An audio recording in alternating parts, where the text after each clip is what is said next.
शायद आप लोग भूल गए, फर्स्ट लेक्चर में मैंने आप लोगों को कुछ रूल्स बताया था, हाँ, उसको फॉलो करो ताकि मैं पढ़ाने में कंसंट्रेट करूं, मारने में नहीं। Back to the topic. तो लास्ट टाइम बच्चों chapter 3 chemical reaction and equation top नहीं दिख रहा है, ये दिख रहा है, केमिकल रिएक्शन एंड इक्वेशन, ये डिस्कस करें, है ना बच्चों। इसके अंदर बहुत सारे पार्ट्स को डिस्कस किए, ठीक है। केमिकल रिएक्शन एंड इक्वेशन में सबसे पहले हम लोग देखे थे कि एक केमिकल रिएक्शन को लिखने के लिए हम लोगों को कौन कौन सी चीजों की रिक्वायरमेंट है। हम लोग देखे थे फिजिकल चेंज और केमिकल चेंज क्या होता है। फिर हम लोग देखे थे कि रिएक्शन को जब आप लिखते हैं तो कौन कौन से नोटेशंस को हम लोग यूज करते हैं। और फिर हम लोग ने एक केमिकल इक्वेशन को किस तरीके से बैलेंस किया जाएगा ये सीखे थे, याद है। एट द एंड मैंने बहुत सारे एग्जाम्पल भी लिया था टेक्स्ट बुक के पीछे वाले कि किस तरीके से आप इक्वेशन को बैलेंस करेंगे। दोनों मेथड देखे थे, स्टेप बाय स्टेप मेथड भी देखे थे और डायरेक्ट मेथड भी देखे थे, याद है सभी को। ठीक, अब बात करते हैं बच्चे लोग नेक्स्ट टॉपिक की, जो है type of reaction. Next topic क्या है? Type of reaction. अब ये क्या है, इसको ध्यान से सुनिए। ऐसे तो हम लोग को रिएक्शन की बहुत सारी टाइप दिया हुआ है, बट फिलहाल हम लोग को ना दो कैटेगरीज में टाइप ऑफ रिएक्शन दिया हुआ है। तो पहली कैटेगरी में 4 टाइप की रिएक्शन है, ठीक है, हम उसको ध्यान से समझो। पहला जो टाइप ऑफ रिएक्शन है ना बच्चों, इसको हम लोग बोलते हैं कॉम्बिनेशन रिएक्शन। क्या बोलते हैं? Combination reaction. अब ये रिएक्शन क्या है? एक ऐसा रिएक्शन जहां पर दो या दो से ज्यादा रिएक्टेंट दोनों इकरा नहीं आई है। रोल नंबर 40 भी नहीं आई है और रोल नंबर 33 42 नहीं बेटा 40 42 खा निकला होगा ना, वो है बेटा। हाँ बेटा 895 पे 2 नंबर आपको मिला है, 2 नंबर मिला है आपको।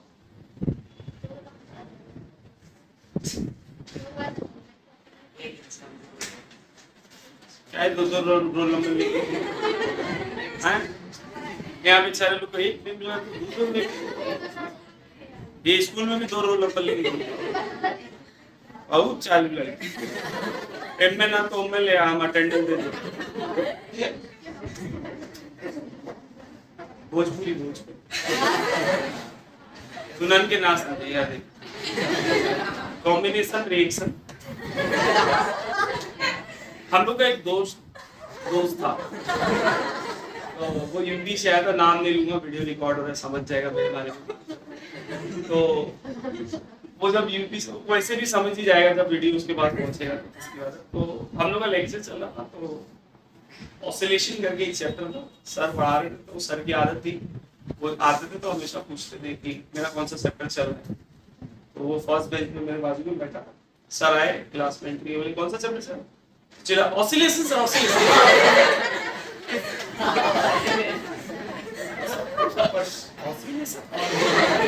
तो मैं उसको बोला ऑसिलेशन बोलते।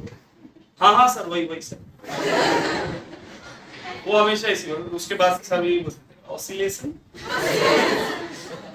ऐसे एक बार मैथ्स का सम कुछ तो कराए थे, उसके बाद सर चले गए, बोले सॉल्व करो। तो उसको कुछ डाउट, तो मेरे को बोलता कि भाई यार मेरे को बता दे। बोला नहीं भाई तेरे को नहीं बताऊंगा, टेस्ट का प्रिपेयर कर देगा, मेरे को लेट हो जाएगा। बोलता भाई प्लीज बता दे। बोला टाइम नहीं मेरे पास, नहीं बताऊंगा मैं। बोलता भाई बता दे, तेरा भी पेटिस हो जाएगा ना।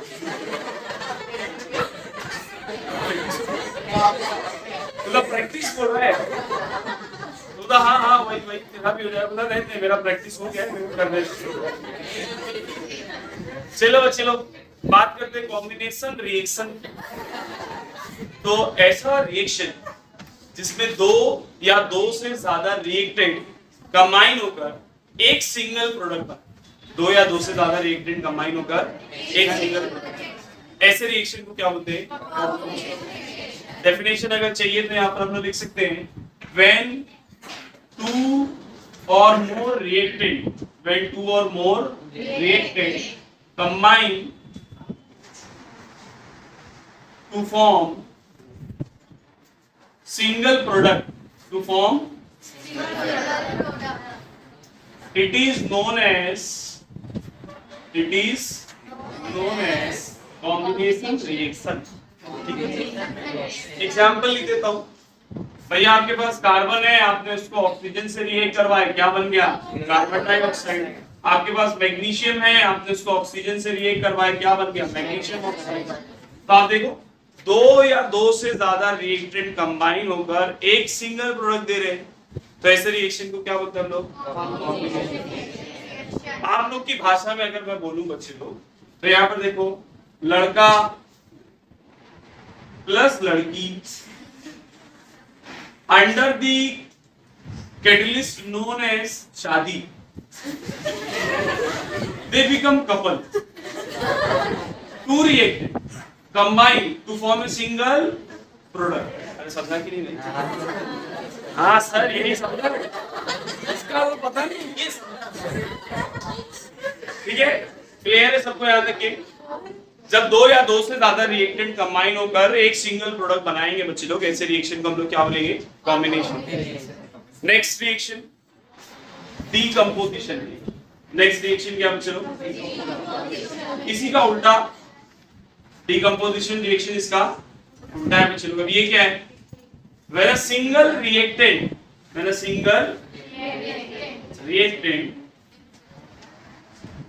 break down to form two or more product, it is known as decomposition reaction. Example ले लेते हैं। देखो क्या होगा, एक सिंगल रिएक्टेंट रहेगा, वो टूटकर दो या दो से ज्यादा प्रोडक्ट दे देगा। सही है? ऐसे रिएक्शन को आप क्या बोलोगे बच्चे लोग? Decomposition reaction. जैसे एग्जांपल के तौर पे आपके पास कैल्शियम कार्बोनेट है, आप उसको हीट करते हो, calcium oxide plus carbon dioxide क्या हो जाता है? सेपरेट हो जाता है। इस रिएक्शन में देखो, एक सिंगल रिएक्टेंट था, टूटकर दो या दो से ज्यादा प्रोडक्ट दे रहा है, ऐसे रिएक्शन को क्या बोलेंगे? अगर दो रिएक्टेंट कंबाइन होकर एक सिंगल प्रोडक्ट बनाते हैं तो उसको क्या बोलते हैं? कॉम्बिनेशन। और अगर एक सिंगल रिएक्टेंट टूटकर दो या दो से ज्यादा प्रोडक्ट बनाएगा तो उसको क्या बोलेंगे? Combination reaction. आप लोग का एग्जांपल लिख देता हूं। कपल है भैया, under the catalyst known as divorce, they become लड़का प्लस लड़की। अरे हाँ या ना? एक सिंगल रिएक्टेंट टूटकर दो या दो से ज्यादा प्रोडक्ट दे रहे हैं ना, ऐसे रिएक्शन को क्या बोलेंगे? डीकंपोजिशन। क्या बोलेंगे इसको? डिवोर्स नहीं कराना चाहिए था, बेकार सर है। कॉम्बिनेशन डीकंपोजिशन क्लियर है भैया? तीसरा डिस्प्लेसमेंट रिएक्शन। क्या नाम है बच्चों? अब ये क्या है? गर्ल्स आवाज नहीं करो, याद ध्यान दो। डिस्प्लेसमेंट रिएक्शन क्या है? ऐसा रिएक्शन जिसमें एक हाई रिएक्टिव आयन एक लेस रिएक्टिव आयन की जगह को क्या कर दे? चेंज कर दे। ऐसे रिएक्शन को हम लोग क्या बोलते हैं? Displacement. When a high reactive ion displace a less reactive ion in a compound is known as displacement reaction. Clear है ना बच्चा लोग? इसका एग्जाम्पल आप लोगों ने पहले ही पढ़े, याद होगा। कॉपर सल्फेट प्लस जिंक को हम लोगों ने रिएक्ट करवाए थे, क्या बना था? जिंक सल्फेट प्लस कॉपर, याद है? देखो कॉपर की जगह कौन आ गया? जिंक। एक हाई रिएक्टिव आयन एक लेस रिएक्टिव आयन की जगह को क्या कर रहा है? चेंज कर रहा है। ऐसे रिएक्शन को हम लोग क्या बोलते हैं? समझ में आया? बाकी ना आप लोग वाला एग्जाम्पल लिख। हाँ सर, गरीब लड़की, अभी ये पढ़ने वाली गरीब नहीं है, नहीं तो आप लोग बोले नहीं पढ़ने वाली बोल, गरीब गरीब मतलब पैसे वाली गरीब है। गरीब लड़की, गरीब लड़का, बीच में आ गया अमीर लड़का। कौन आ गया बच्चे लोग? अब रिएक्शन होगा, एरो बना लो यहाँ पे, क्या हुआ? गरीब लड़की, सब लोग समझ ही गए, गरीब लड़की अमीर लड़का, गरीब लड़का साइड में प्लस गरीब लड़का। अरे समझा ना? जब एक अमीर लड़का एक हाई रिएक्टिव आयन एक लेस रिएक्टिव आयन को क्या करेगा? डिस्प्लेस करेगा। ऐसे रिएक्शन को क्या बोलेंगे? समझ में आया? हाँ के ना? ये वाले एग्जाम्पल मत लिख देना एग्जाम में, चप्पल से मारूंगा। चौथा, डबल डिस्प्लेसमेंट रिएक्शन। अब इसका एग्जाम्पल मैं नहीं दूंगा, तुम लोग होशियार है। डबल डिस्प्लेसमेंट होने वाला है ना बच्चे लोग। डबल डिस्प्लेसमेंट रिएक्शन ये क्या है? जब आयंस अपनी जगह को क्या करें? इंटरचेंज करें। किसी रिएक्शन में जब आयंस अपनी जगह को क्या करें? मतलब अपनी जगह को चेंज करें, साथ ही साथ प्रेसिपिटेट फॉर्म करें। क्या फॉर्म करें? ऐसे रिएक्शंस को हम लोग क्या बोलते हैं बच्चे लोग? डबल। मतलब डबल डिस्प्लेसमेंट रिएक्शन पहचानना है तो आप चेक करो कि क्या उसके अंदर प्रेसिपिटेट फॉर्म हुआ है या नहीं। सही है? याद है मैंने आपको बताया था, डाउनवर्ड एरो अगर दिखता है मतलब वो किसका सिंबल है? प्रेसिपिटेट। मतलब कि किसी रिएक्शन में अगर डाउनवर्ड एरो दिखा तो वो कौन सा रिएक्शन? Double displacement. हाँ के ना भाई? डबल डिस्प्लेसमेंट का एक एग्जांपल पहले भी आपको दिया था, अगर याद है। सिल्वर नाइट्रेट वाला रिएक्शन याद करो। सिल्वर नाइट्रेट वाटरिंग जिसको हम लोग बोलते थे, हमने इसको रिएक्ट करवाए थे सोडियम क्लोराइड से। क्या बना था बच्चे लोग? सिल्वर क्लोराइड का precipitate plus sodium nitrate. Check कर लो, देखो जगह चेंज हुई है। पहले सिल्वर के साथ में नाइट्रेट था, अब सिल्वर के साथ में कौन है? क्लोरीन। पहले सोडियम के साथ क्लोरीन था, अब सोडियम के साथ कौन है? नाइट्रेट। अरे हाँ है ना? जगह चेंज हो गई, साथ ही साथ प्रेसिपिटेट भी फॉर्म हो गया। तो जगह चेंज हुई, दो बार जगह चेंज हो गई, डबल डिस्प्लेसमेंट। डाउनवर्ड एरो बन रहा है मतलब प्रेसिपिटेट भी बन रहा है। ऐसे रिएक्शन को हम लोग क्या बोलेंगे? समझ में आया? कोई दिक्कत? कॉम्बिनेशन में दो रिएक्टेंट कंबाइन होकर सिंगल प्रोडक्ट देंगे। डिकम्पोजिशन में सिंगल रिएक्टेंट टूटकर दो प्रोडक्ट देगा। डिस्प्लेसमेंट में एक हाई रिएक्टिव आयन एक लेस रिएक्टिव आयन को डिस्प्लेस कर देगा। डबल डिस्प्लेसमेंट में जगह भी चेंज होगी, साथ में क्या बनेगा? इसका एग्जांपल याद है? एक मूवी आई थी इश्क, नहीं देखे? आमिर खान की और अजय देवगन की एक मूवी, उसमें हाँ राम राम राम, तो उसमें बताता है कि गरीब लड़का और एक आमिर खान उसमें गरीब रहता है, अजय देवगन अमीर रहता है। अजय देवगन की हीरोइन गरीब रहती है, आमिर खान की हीरोइन अमीर रहती है। बाद में कुछ तो ऐसा सीक्वेंस होता है, दोनों गरीब एक साथ, दोनों अमीर एक साथ। डबल डिस्प्लेसमेंट, दोनों अमीर दोनों गरीब। अरे समझ में आएगा? कोई दिक्कत? डबल डिस्प्लेसमेंट रिएक्शन भी क्लियर है। रिएक्शन देखकर आइडेंटिफाई कर लोगे कि कौन से टाइप का रिएक्शन है। बेटर यही है ना कि हम लोग को दो रिएक्शन दे दे और बोले पता करके बताओ कि कौन सा रिएक्शन है, कि ये कि आपको बोले कि एक रिएक्शन लिखो या एक्सप्लेन करो डिस्प्लेसमेंट रिएक्शन। अगर एक्सप्लेन करने बोलेगा तो सर मेरे को इतना कॉन्फिडेंट है मेरे ऊपर कि मैं तो रिएक्शन का एग्जाम्पल नहीं लिख पाऊँ। रिएक्शन बता दूंगा कि ये ऐसा है, बट उसका एग्जाम्पल मेरे से तो ना हो पाएगा सर। सही बोल रहा हूँ ना? क्यों हो जाएगा? नहीं सर, रिएक्शन तो याद नहीं होगा। याद करो बेशर्मो, वो रह नहीं हो पाएगा। मैं क्या देखने के लिए लिख रहा हूँ? उसको याद करने का दिन। टेक्स्ट बुक के लास्ट पेज पर आओ, मतलब इस चैप्टर के लास्ट पेज पर आओ। तुम लोग कोई टेक्स्ट बुक नहीं लाए? यहाँ पर देखो बच्चे लोग, ये फिलअप दिया हुआ है। पहला वाला फिलअप रिएक्टेंट दिया barium chloride plus zinc sulphate. क्या बनेगा? Barium chloride plus zinc sulphate combine होंगे तो बताओ प्रोडक्ट में क्या बनेगा?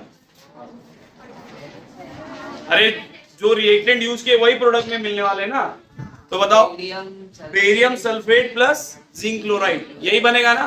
अच्छा देखो उसमें डाउनवर्ड एरो है बच्चे लोग। कौन सा एरो है? तो कौन से टाइप का रिएक्शन? प्रेसिपिटेट बना तो कौन सा रिएक्शन? अच्छा सेकेंड वाला 2AgCl टूट के क्या दे रहा है वहां पे? 2Ag प्लस एक सिंगल रिएक्टेंट टूट कर दो प्रोडक्ट दे रहा है। कौन सा reaction? Copper sulphate plus iron give iron sulphate plus copper. कौन सा रिएक्शन? डिस्प्लेसमेंट। सर कॉपर की जगह कौन आ गया है? आयरन। ये तो हम लोगों ने क्लासरूम में एक्टिविटी भी किए थे। तो क्या बन गया? कौन सा रिएक्शन बना? लास्ट वाला H2O plus CO2 give H2CO। Hindi आसान है ना भाई।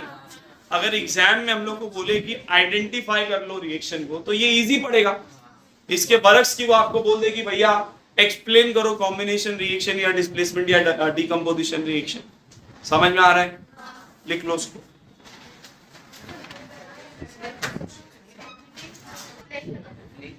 सब याद है इसको। हम लोगों ने 4 टाइप के रिएक्शन पढ़े, combination, decomposition, displacement and next और 2 टाइप के रिएक्शन अपने को पढ़ना है, वो है एक्सोथर्मिक एंड एंडोथर्मिक।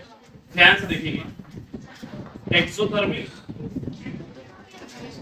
बात नहीं करेंगे गर्ल्स, एंड एंडो। मैं आप लोग को बोल रहा हूं आवाज नहीं करो, आपस में बात नहीं करो, यहाँ ध्यान दो। देखो थर्मिक का मतलब होता है हीट। थर्मिक का मतलब क्या बच्चे लोग?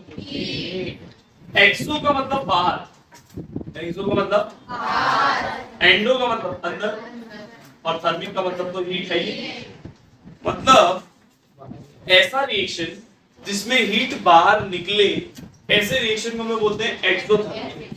और ऐसा रिएक्शन जिसमें आपको हीट करना पड़े, ऐसे रिएक्शन को हम लोग क्या बोलते हैं? एंडो। मतलब हीट देना पड़े, तो ऐसे रिएक्शन को क्या बोलेंगे? एंडोथर्मिक। एकदम basic example, conversion of ice into water. अगर आपको बर्फ को पानी में कन्वर्ट करना है तो आपको उस बर्फ को हीट देना पड़ेगा। हीट अंदर जा रही है ना, तो वो किसका रिएक्शन है? किसी का उल्टा। Conversion of water into ice, अगर आपको पानी को बर्फ में कन्वर्ट करना है तो पानी के अंदर की हीट निकालनी पड़ेगी, हीट बाहर आएगी, तो कौन सा रिएक्शन? क्लियर है ना? इजी। ऐसा रिएक्शन जिसमें आप हीट करोगे, हीट दोगे, उसको हम लोग क्या बोलेंगे? एंडोथर्मिक। और जिसमें से हीट मिलेगी उसको हम लोग क्या बोलेंगे? कोई नहीं दिक्कत है। अभी मैंने पीछे की एग्जांपल लिया था, कैल्शियम कार्बोनेट को मैंने हीट किया, तब जाके क्या बन गया था? Calcium oxide plus carbon dioxide. Heat किए ना, हीट दिए, मतलब इस रिएक्शन में आपने हीट दिए ना, तो इस रिएक्शन को आप क्या बोलेंगे? एंडोथर्मिक। एरो के ऊपर डेल्टा का सिंबल दिखा या रिएक्टेंट में कहीं हीट लिखा हुआ दिख गया लेफ्ट साइड, मतलब वो कौन सा रिएक्शन है? एंडोथर्मिक। और प्रोडक्ट में अगर हीट दिखा तो उसको क्या बोलेंगे? समझ में आया? एक एग्जांपल देता हूँ। याद होगा बचपन में हम लोग चूने को पानी में जब ऐड करते थे तो चूने की वजह से वो पानी बॉईल होना स्टार्ट होता। नोटिस किए हो? चूने को जब पानी में ऐड करते ना बच्चे लोग, तो पानी क्या होने लगता है? बॉईल होने। ये किसका रिएक्शन? उसमें से हीट बाहर आ रही है ना, तो ये किसका रिएक्शन है? एक्सोथर्मिक। एग्जांपल, कैल्शियम ऑक्साइड है, आपने इसको वाटर के अंदर क्या किए? ऐड किए, आपको मिलेगा calcium hydroxide plus heat plus. इस रिएक्शन में नोटिस करो हीट बाहर निकल रही है, मतलब ये कौन सा रिएक्शन है? एक्सोथर्मिक। ये कौन सा बच्चे लोग? एक्सो। और ये कौन सा था? समझ में आया? कोई दिक्कत? एग्जाम में ना कभी कभी बोलता है give scientific reason why dilution of an acid is an example of exothermic reaction. मतलब किसी एसिड को जब आप डाइल्यूट करोगे, डाइल्यूट करो मतलब उसके अंदर जब आप पानी ऐड करोगे तो वो एक्सोथर्मिक रिएक्शन है, इसको एक्सप्लेन करो। तो एकदम सिंपल सी बात है। देखो एसिड कॉन्सेंट्रेटेड है ना बच्चे लोग, जब हम लोग उसके अंदर पानी को ऐड करेंगे तो पानी क्या होगा? वो कॉन्सेंट्रेटेड एसिड की वजह से इवोपरेट होगा, भाप बनेगा। क्या होगा? वो हीट के फॉर्म में वो बाहर आएगा। अब हीट बाहर आ रही तो क्या बोलेंगे इसको? एक्सोथर्मिक। इसीलिए हम लोग जब किसी कॉन्सेंट्रेटेड एसिड को डाइल्यूट करते ना, एक साथ पानी ऐड नहीं करते। क्यों? आप एक साथ पानी ऐड करोगे तो बहुत सारी भाप निकलेगी, हो सकता है आपका फेस जल जाए। इसीलिए हम लोग थोड़ा सा वाटर उसमें ऐड करते हैं, उसको डाइल्यूट करते हैं, फिर थोड़ा सा वाटर ऐड किए इसको स्टर करते हैं, फिर थोड़ा सा वाटर ऐड किए फिर स्टर करते हैं, ताकि अगर स्टीम बने भी, भाप बने भी, तो उतनी अमाउंट ऑफ में ना बनेगी जिससे हम लोग का फेस जले। समझ में आया? हाँ या ना? एक्सोथर्मिक और एंडोथर्मिक रिएक्शन क्लियर है? सर अगर लेफ्ट साइड में या एरो के ऊपर हीट लिखा हुआ मिल गया तो वो कौन सा रिएक्शन है? एंडोथर्मिक। अब प्रोडक्ट में हीट दिखा मिलता तो समझ जाएंगे, रिएक्शन देखकर आइडेंटिफाई करेंगे एंडोथर्मिक है कि एक्सोथर्मिक। फिर से लास्ट पेज पर आओ। देखो मैंने बोला था ना चैप्टर आधे से ज्यादा याद करवा दूंगा, देखो आओ उस पे जल्दी से आओ। पेज नंबर क्वेश्चन नंबर 8 देखो, आइडेंटिफाई एंडोथर्मिक एंड एक्सोथर्मिक। पहला वाला रिएक्शन सर प्रोडक्ट में हीट लिखा हुआ है, मतलब हीट बाहर निकल रही है तो एक्सोथर्मिक। सेकंड सर एरो के ऊपर डेल्टा बना हुआ है। थर्ड, फोर्थ सिंधी है कि नहीं भाई? एंडोथर्मिक रिएक्शन एक्सप्लेन करने बोले कि वो अच्छा है कि रिएक्शन देके बोले कि पता करो कौन सा रिएक्शन। टाइम सेविंग है ना, बट इसके लिए चाहिए कंसेप्ट। जिसको पता ही नहीं है एंडोथर्मिक एक्सोथर्मिक क्या बोलते हैं, किसको बोलते हैं, कैसे आइडेंटिफाई करते हैं, तो वो तो ये बोलेगा ना भैया मैं रट के आया हूँ एंडोथर्मिक किसको बोलते हैं, वो पूछते तो मैं फट से लिख दूं, है कि नहीं? तो रटा नहीं करो, समझो सब यहाँ पर देखो। नेक्स्ट टॉपिक बच्चे, factor affecting rate of chemical reaction. Factor affecting, ये बहुत इंपॉर्टेंट टॉपिक है बच्चों, ध्यान से देखो। ऐसी कौन कौन सी चीजें हैं जिसपे केमिकल रिएक्शन का टाइम या उसकी स्पीड डिपेंड करती है? रेट का मतलब याद है ना, मैंने बताया था जब भी रेट सुनने का मतलब डिनोमिनेटर में क्या आने वाला है? टाइम। मतलब किसी केमिकल रिएक्शन को कितना टाइम लगेगा, ज्यादा लगेगा कम लगेगा, मतलब उसकी स्पीड कम होगी या ज्यादा होगी। ये कौन सी चीजों पर डिपेंड करता है, कौन कौन से फैक्टर्स पर डिपेंड करता है, हम लोग इसको अभी क्या करने वाले हैं, डिस्कस करेंगे।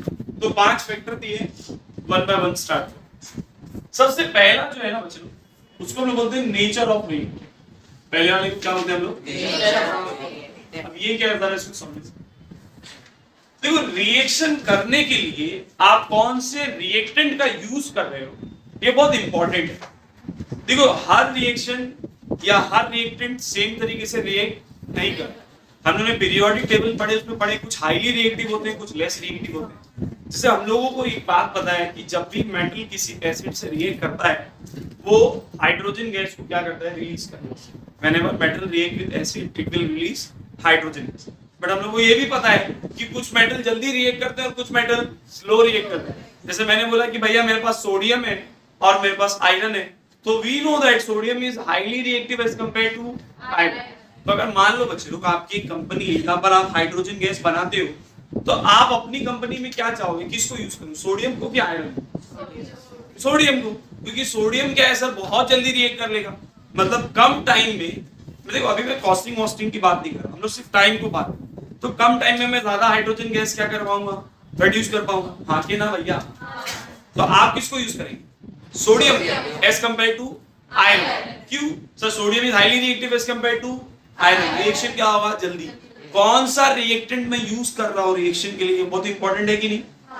अरे भैया मेरे को आपको मारने का है, मैं किस चीज से मार रहा हूँ उससे डिसाइड होगा ना मेरा मारना कितनी जल्दी खत्म होगा। चमाट मार रहा हूँ तो 10-20 चमाट मारूंगा, बट उसकी जगह अगर पट्टे वट्टे से मार रहा हूँ तो 2-3 पट्टे में ही मेरा काम हो जाएगा, है ना?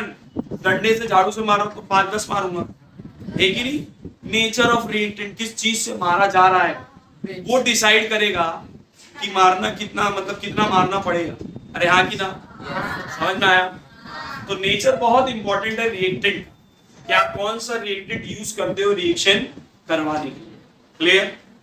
कोई दिक्कत बच्चा लोग? दूसरा साइज ऑफ रिएक्टेंट। दूसरा क्या बच्चा? आपको याद होगा मैंने शाहबाद टाइल्स का एक एग्जांपल दिया था, हम लोग रिएक्शन जब पढ़ रहे थे फिजिकल और केमिकल चेंज, तो हम लोगों ने पढ़े थे शाहबाद टाइल्स का एक एग्जांपल। शाहबाद टाइल्स को अगर आप उसके अंदर एसिड ऐड करो ना बच्चे लोग, तो ये दूसरा एग्जांपल, हाँ उसके अंदर अगर आप एसिड ऐड करो उसमें से क्या रिलीज होगी? Carbon dioxide gas. क्या रिलीज होगी? अब अगर मैं आपको बोलूं कि मेरे पास टाइल से पीस के फॉर्म, कौन से फॉर्म में, और टाइल से पाउडर के फॉर्म, दोनों में मैं एसिड ऐड करता हूँ, जल्दी कौन रिएक्ट करेगा? पाउडर। जैसे आप घर में नमक ऐड करते हो तो नमक पाउडर फॉर्म में ऐड करते हैं, अक्खा नमक तो ऐड नहीं करते कि रोटी डाले तो बड़ा वाला नमक, ऐसा करते हैं क्या? हम लोग कौन से फॉर्म में लेकर आते हैं? पाउडर। क्योंकि सभी को पता है पाउडर फॉर्म में रिएक्शन क्या होगा, इनो काम करे 5 सेकंड 6 सेकंड, गोली खाऊंगा गलेगी, पेट में जाएगी, धीरे धीरे डिकम्पोज होगी, तब तक के एसिडिटी बहुत ज्यादा हो जाएगी। इनो पहले से पाउडर फॉर्म में जैसी भी है बॉडी में मिक्स काम करे 6 सेकंड में।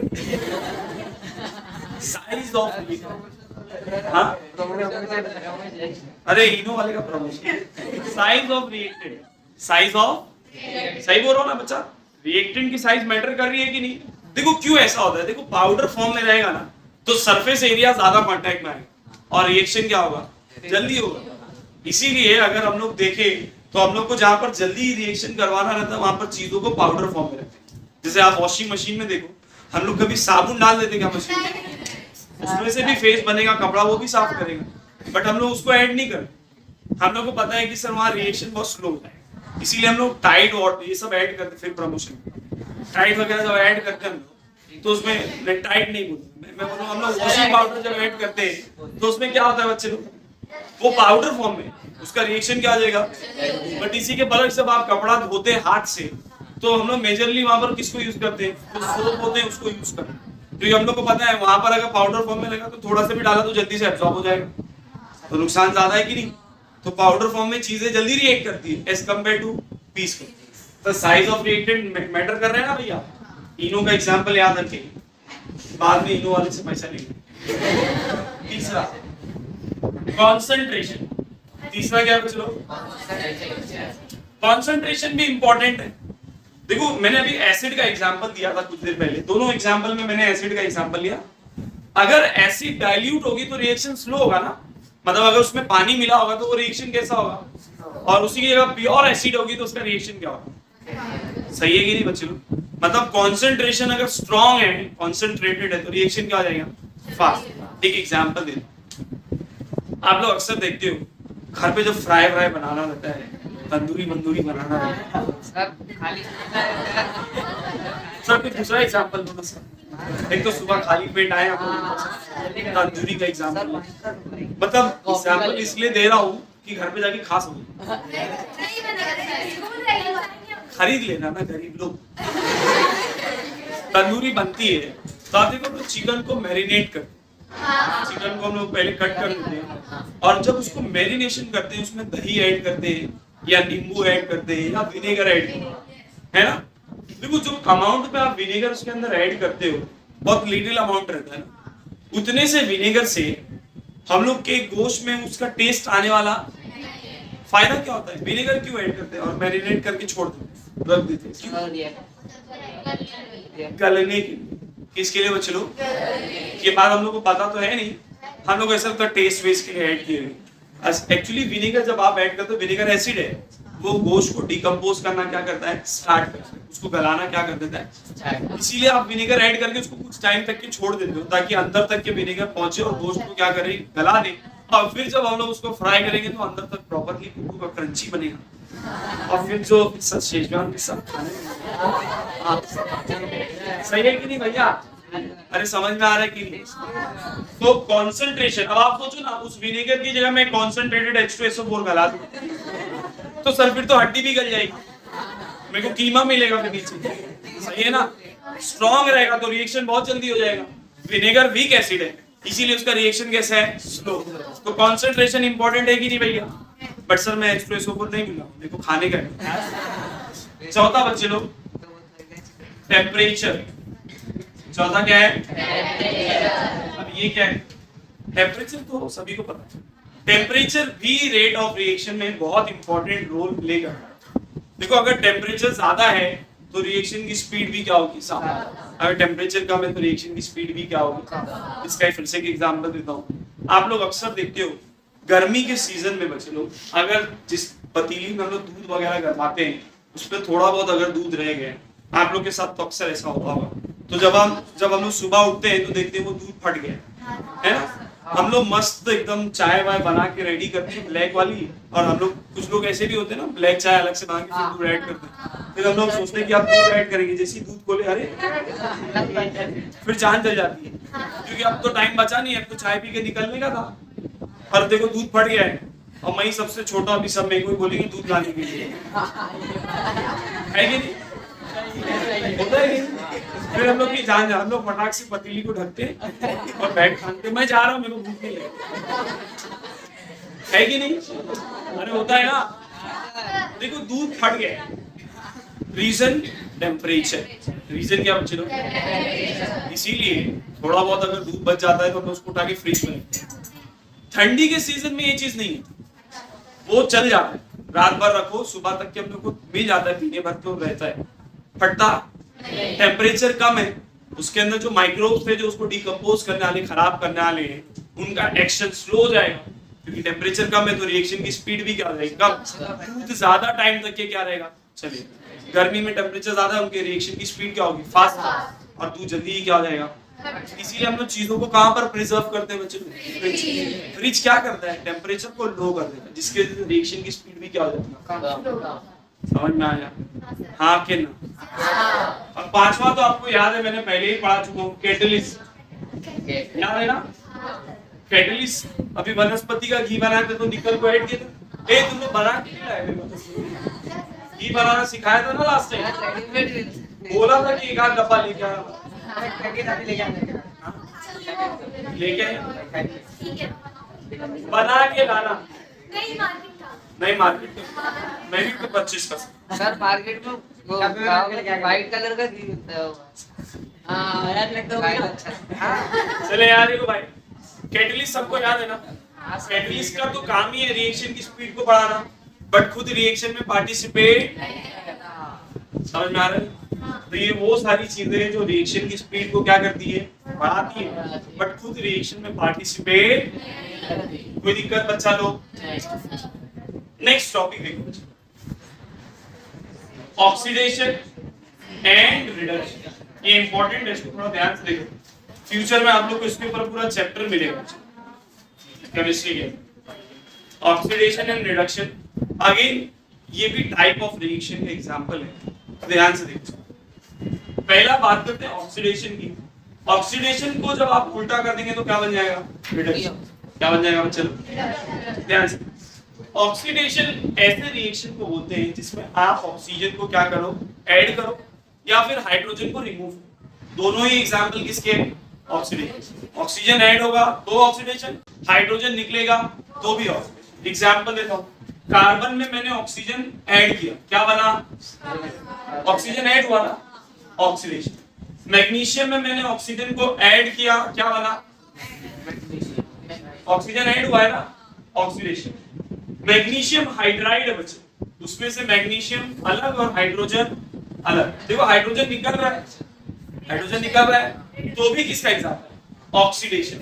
किसका एग्जांपल है, अरे समझा कि वो रिएक्शन जिसमें ऑक्सीजन ऐड हो या फिर हाइड्रोजन रिमूव हो, ऐसे रिएक्शन को क्या बोलते हैं, ऑक्सीडेशन। क्या बोलेंगे, देखो बहुत बार ऐसे रिएक्शन होते हैं जिसमें ऑक्सीजन लाकर कोई देता है, ऑक्सीजन लाकर, जो ऑक्सीजन लाकर देगा उसको हम लोग बोलते हैं ऑक्सीडाइजिंग एजेंट। क्या बोलते हैं उसको, या फिर ऑक्सीडेंट, या फिर एग्जांपल देता हूं, ध्यान से देखो बच्चों। मेरे पास आप लोग का फेवरेट कंपाउंड है C2H5OH। ये कैसा, देखो अभी याद आएगा, हाँ अब याद है, फेवरेट नहीं है, नहीं है फेवरेट, चोरी चोरी पीते हैं, पता था कोई नहीं, सब छुपा छुपा के पी रहे, चलने से पता चलता है ना। मतलब ध्यान ध्यान से सुनो, अलग है बेवड़े, कोई पिएगा नहीं,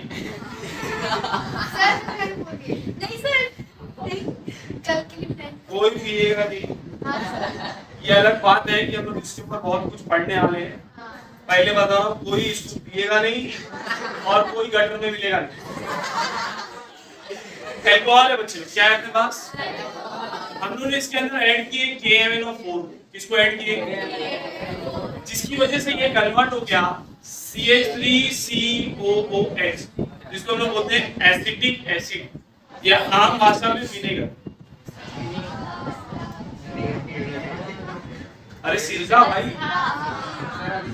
एक ऑक्सीजन था, कितने ऑक्सीजन हो गए, ऑक्सीजन ऐड हुआ।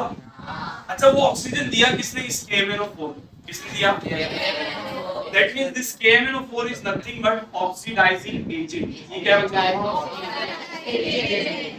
समझ में आ रहा है? स्पेलिंग चेक कर लेना मुझे यार। या फिर क्या बोल सकते हैं उसको, ऑक्सीडेंट, या फिर क्या बोल सकते हैं ऑक्सीडेंट। वो जो ऑक्सीजन ला कर दे उसको बोलते हैं ऑक्सीडाइजिंग एजेंट। इसी का उल्टा जो हाइड्रोजन ला कर देगा उसको क्या बोलेंगे, रेड्यूसिंग एजेंट। उसको क्या बोलेंगे हम लोग? अच्छा, हम लोग को बुक में ना कुछ ऑक्सीडाइजिंग एजेंट के नाम दिया, जैसे O3। O3 का मतलब होता है ओजोन। O3 का मतलब क्या होता है? ये हम लोग को एक ऑक्सीजन है। कितना ऑक्सीजन? देखो सिंगल ऑक्सीजन को ब्रैकेट में लिखते बच्चे, किसमें लिखते हैं? इसको बोलते हैं नेसेंट ऑक्सीजन। क्या बोलते हैं इसको? सिर्फ ऑक्सीजन नहीं होता ना, O2 बोलते हैं ना हम लोग, बट हम लोग यहाँ पर सिंगल लिख रहे हैं, इसीलिए इसको क्या बोलते हैं, नेसेंट ऑक्सीजन। तो ओजोन आपको कितना ऑक्सीजन देगा? एक।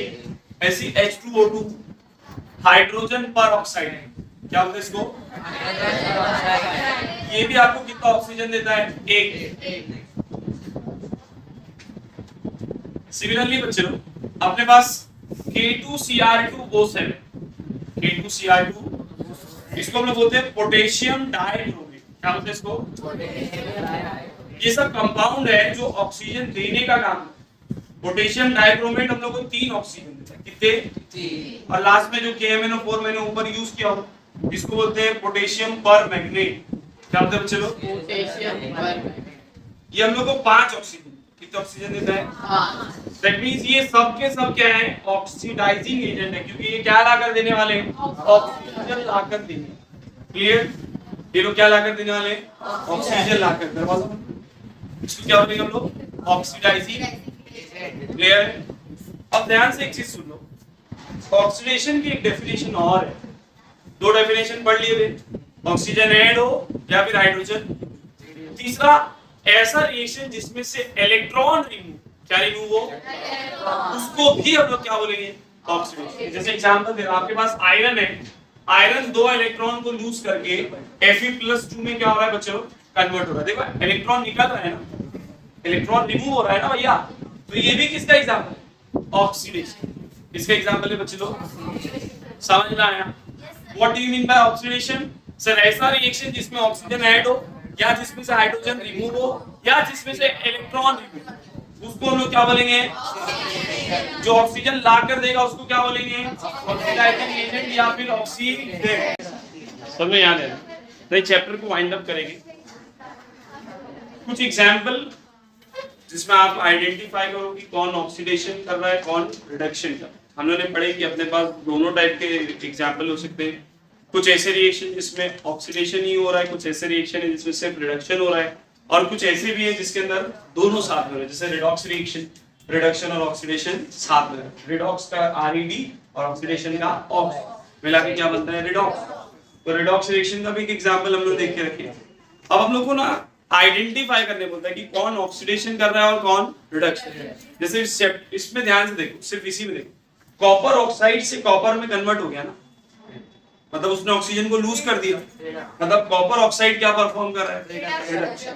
और हाइड्रोजन ने ऑक्सीजन को गेन कर लिया, मतलब उसने क्या परफॉर्म किया, ऑक्सीजन। सही है? ऐसे ही कुछ अपने को एग्जांपल पता करना अपने टेक्स्ट बुक के पीछे। सेम वापस आ जाओ, पेज नंबर 46, पहला वाला क्वेश्चन देखो बच्चे लोग। 46 पे पहला क्वेश्चन, क्वेश्चन नंबर 6 का सम नंबर 1 क्या बोल रहा है, iron plus sulphur give iron sulphate. Sir ये तो चीटिंग हो गई। अभी तक के बाद ऑक्सीजन और हाइड्रोजन पे खेल रहे थे आप, अभी एक इसमें तो ना ऑक्सीजन दिख रहा है ना हाइड्रोजन है ना। तो तीसरी वाली डेफिनेशन यार, इलेक्ट्रॉन्स। आयरन मेटल है ना, आयरन क्या बच्चे लोग, मतलब वो इलेक्ट्रॉन को डोनेट करेगा, मतलब उसमें से इलेक्ट्रॉन निकलेगा, और जिसमें से इलेक्ट्रॉन निकलता है तो वो क्या परफॉर्म करता है, ऑक्सीडेशन। आयरन क्या परफॉर्म करेगा, सल्फर नॉन मेटल है, मतलब वो ऑक्सीजन इलेक्ट्रॉन को लेगा, मतलब वो क्या परफॉर्म करेगा। सही है कि नहीं भैया?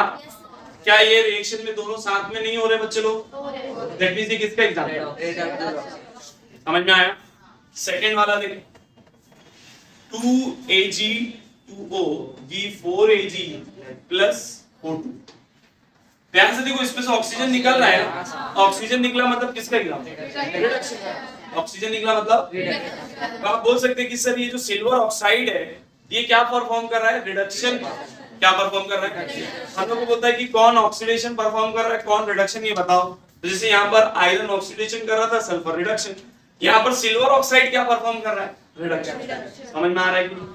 तीसरा, ये तो हम लोगों ने अभी पढ़े, 2Mg plus O2 give 2MgO। बताओ सर, ऑक्सीजन ऐड हो रहा है, मतलब कौन सा रिएक्शन?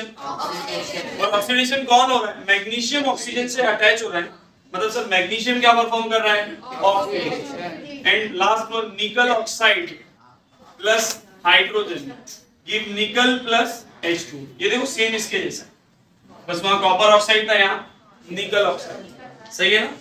तो सर इसमें निकल ऑक्साइड से निकल बन रहा है, मतलब निकल ऑक्साइड क्या परफॉर्म कर रहा है? रिडक्शन, क्योंकि वो ऑक्सीजन को लूज कर रहा है और हाइड्रोजन ऑक्सीजन को गेन कर रहा है, मतलब हाइड्रोजन क्या हो रहा है? ऑक्सीडाइज, मतलब वो ऑक्सीडेशन परफॉर्म कर रहा है। अरे समझा कि नहीं?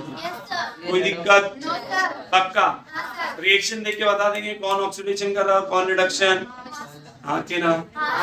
पक्का ना? हम लोग भी सर बन जाएंगे, पुलिस के जैसा बोलेंगे कौन पीके और कौन पीके नहीं है। सही है कि नहीं भैया? बिठा दो उसको। चलो नेक्स्ट टॉपिक स्टार्ट।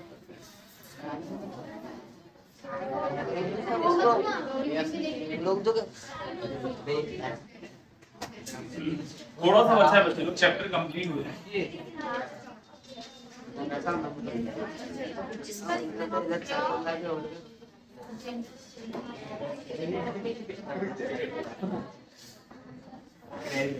देखो नेक्स्ट टॉपिक है कोरोजन। नेक्स्ट टॉपिक क्या बचे? सब यहाँ पर ध्यान देंगे। देखो कोरोजन एक केमिकल प्रोसेस है। कोरोजन क्या बचे लोग? एक केमिकल प्रोसेस है जहां पर जंग जो लगता है ना आयरन के अंदर, हम लोग उसको स्टडी करना। आप लोग उससे सवाल पूछ सकते हैं कि सर सडनली हम लोग कोरोजन को क्यों पढ़ रहे हैं? हम लोग तो रिएक्शंस पढ़ रहे थे ना, तो जंग लगना क्यों पढ़ रहे हैं? तो याद रखो बच्चे लोग, जो कोरोजन है ना वो एग्जाम्पल है रिडॉक्स रिएक्शन का।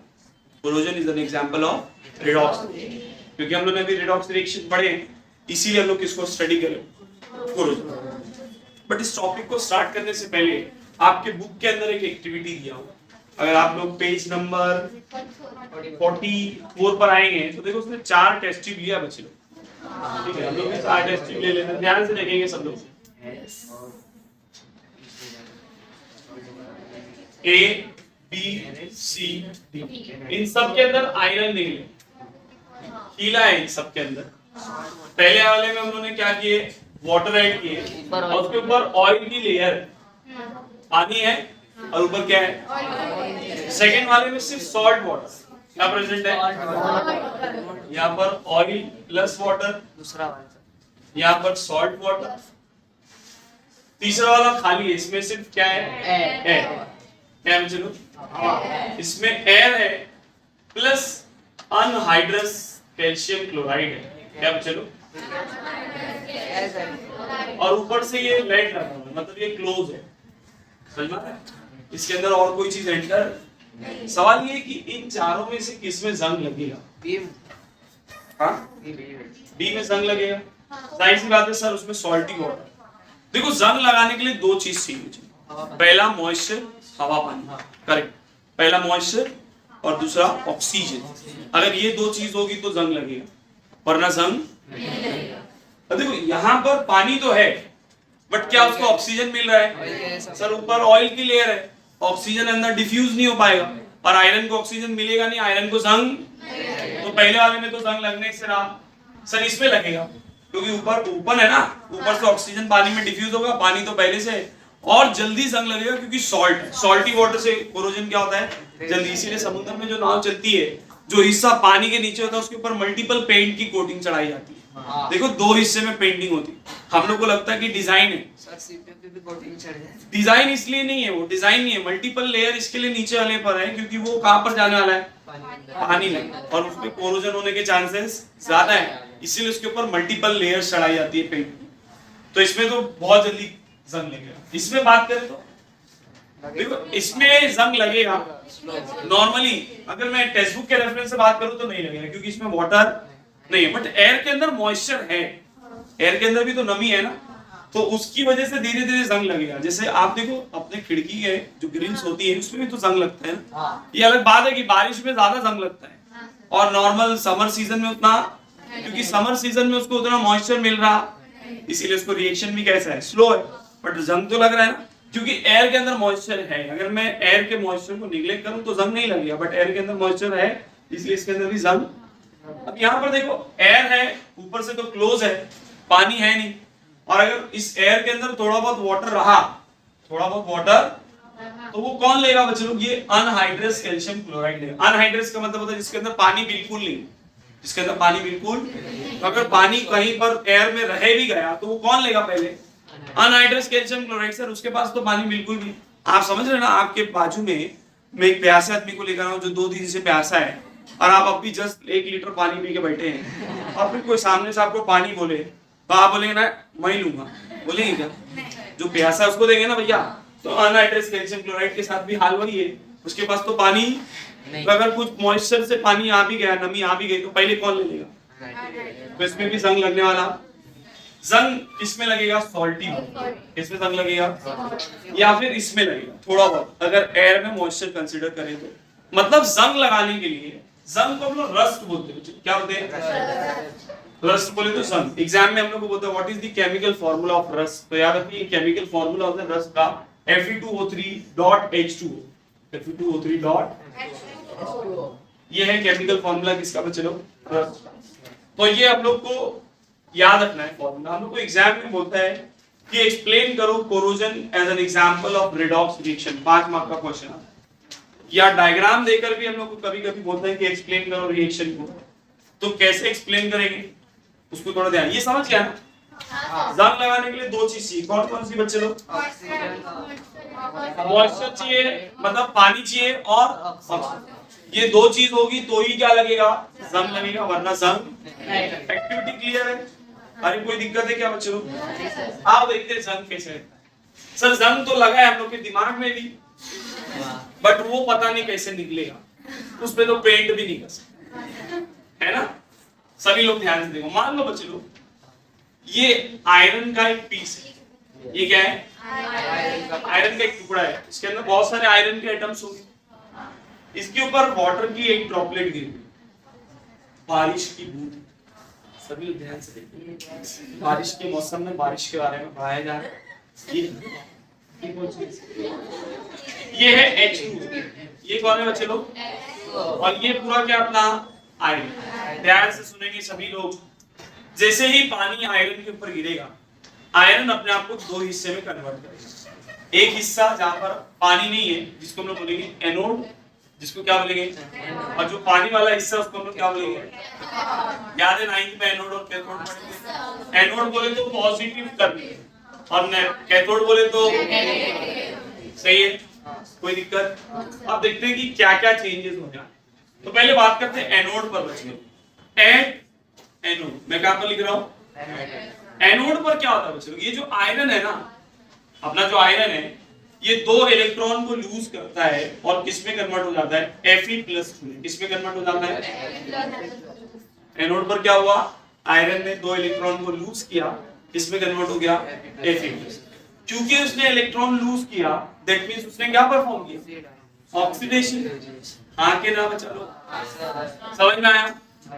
आयरन ने 2 इलेक्ट्रॉन लूज किया, अरे वो मेटल है ना भैया, मेटल की तो प्रॉपर्टी है इलेक्ट्रॉन को लूज करना, तो उसने इलेक्ट्रॉन को क्या कर दिया।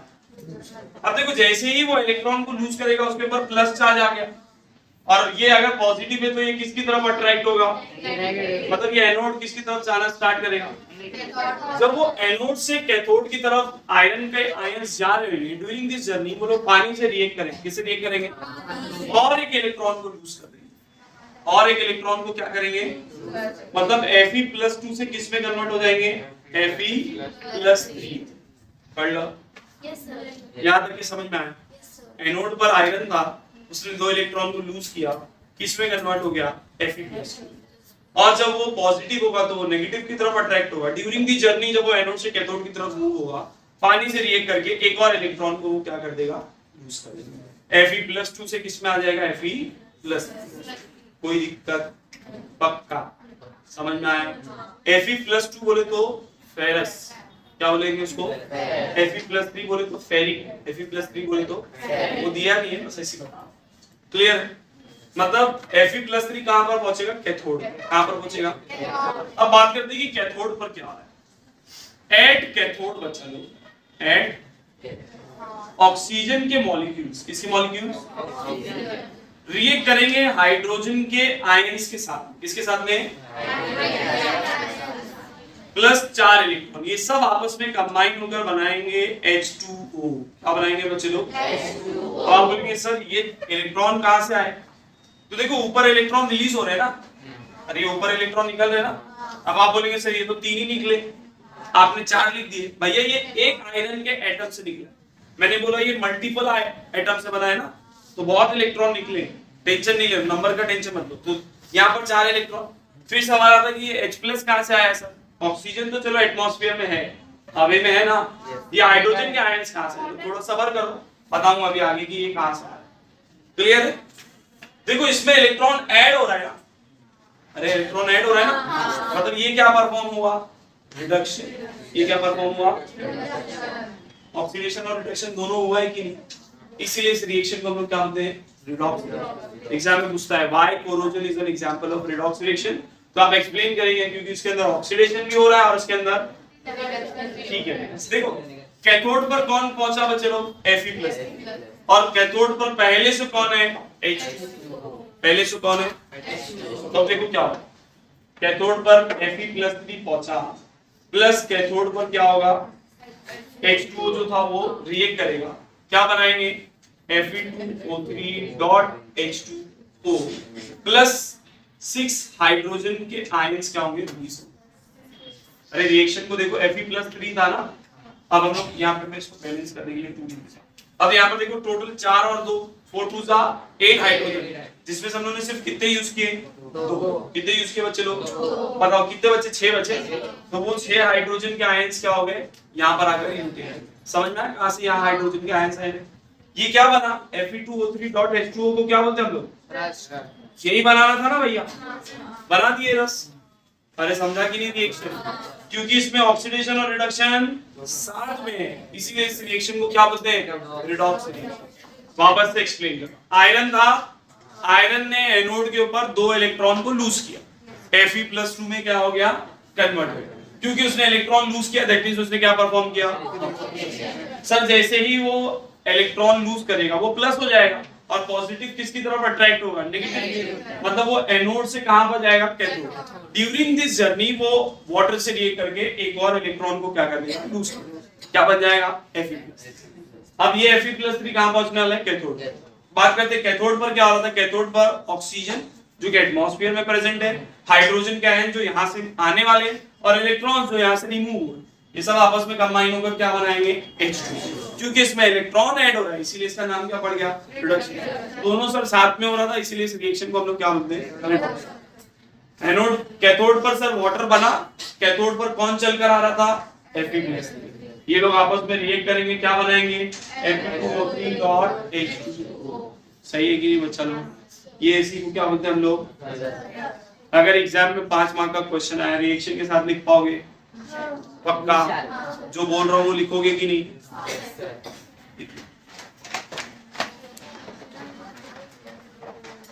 चलो यहाँ देखो लास्ट टॉपिक है बच्चों, रेंसिडिटी। देखो रेंसिडिटी का मतलब क्या होता है? जब आप ऑयल को मल्टीपल टाइम यूज करते हो ना, तो वो ऑयल एटमॉस्फेयर में जो ऑक्सीजन है उसके साथ ऑक्सीडाइज हो जाता है। ऑक्सीडाइज हो जाता है मतलब खराब हो जाता है। और जब आप उसके अंदर कोई चीज बनाओगे तो वो चीज भी क्या हो जाएगी? खराब हो जाएगी। ऑक्सीडाइज होने का मतलब होता है ऑयल का जो टेस्ट है और उसकी जो स्मेल है वो फाउल हो जाएगी। और जब आप उसके अंदर कोई प्रोडक्ट बनाओगे तो वो भी क्या हो जाएगा? खराब हो जाएगा। आप एग्जाम्पल आप लोग को देता हूँ, अक्सर आप लोगों ने देखे हम लोग के घर में अचार की एक बरनी होती है, पिकल्स वाली बरनी होती है, और ये सभी के साथ हुआ है कि हम लोग अक्सर क्या करते हैं, ऐसा डब्बा सीधा खोलते हैं, उसमें ऐसा इडली डालते तो पीछे तो टपली पड़ती है। हुआ है ऐसा? चम्मच से निकाल होता है ना? क्यों ऐसा? देखो उस अचार में हम लोग ऑयल वगैरह को एज अ प्रिजर्वेटिव ऐड करके रखें जिससे अचार ज्यादा टाइम तक के क्या रहे। बट जब आप उसके अंदर मॉइस्चर ऐड करेंगे तो वो ऑयल ऑक्सीडाइज होगा, जिसकी वजह से आपके अचार क्या हो जाएंगे? खराब हो जाएंगे। आप देखो अचार को अगर मैं ऐसी बाहर निकाल के रख दूं 2-3 दिन में उसके अंदर फंगस लग जाए।